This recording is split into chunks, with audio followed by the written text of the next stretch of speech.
sa paghihigpit ng Bureau of Immigration. Umaabot sa 40 Pilipino araw-araw ang na-offload o nahaharang sa paliparan at hindi napapayagang makasakay ng eroplano. Pero paalala po ng Commission on Human Rights sa ahensya, hinay-hinay lang kayo. Karapatan daw kasi ng bawat Pilipino ang makabiyahe. Nakatutok si Lay Alves.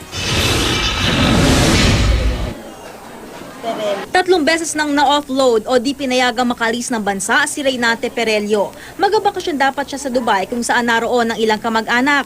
Pero sa 3 pagkakataong ito, di nakumbinsi ni Reynante ang mga immigration officer na bakasyon ang pakay niya at di paghahanap ng trabaho. Sa una naman po, hindi ako masyado na-disappointed. Pero nung second tsaka third po, medyo na eh.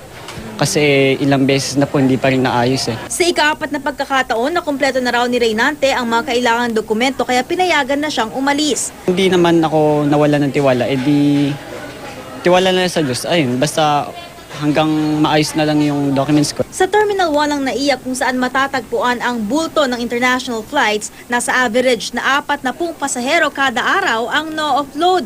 Karamihan sa mga na-offload, mga pasaherong papunta sa Dubai, kasunod ang Hong Kong, Malaysia, Singapore at Bangkok na mga transit points na mataas umano ang bilang ng mga insidente ng human trafficking.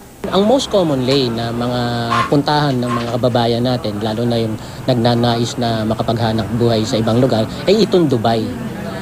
Dito kasi sa Dubai, napakarami ng Pilipino.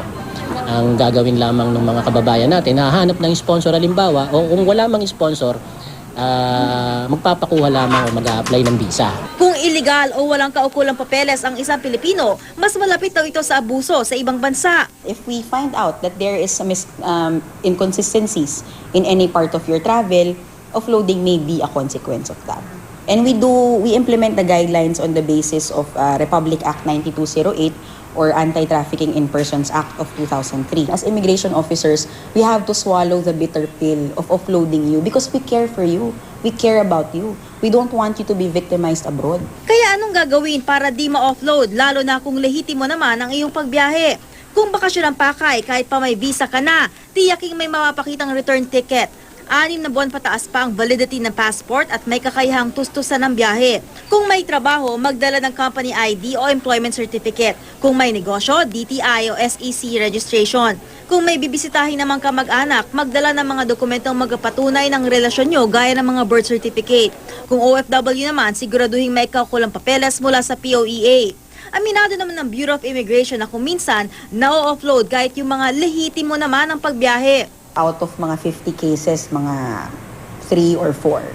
No, yan yung sinasabi natin ng mga collateral damage na lang sila in our aim to effectively implement yung ating guidelines. And sabi nga namin, it's a bitter pill that we have to swallow na pasensya na po kung maaapektuhan kayo ng ating guidelines, but we are doing this to protect din our fellow men. Ayon kay Commission on Human Rights Chairperson Eta Rosales, may constitutional right to travel o freedom of movement ang mga Pilipino. Kaya paalala niya sa Bureau of Immigration, maghinay-hinay sa pag-offload ng mga Pilipinong lalabas sa bansa.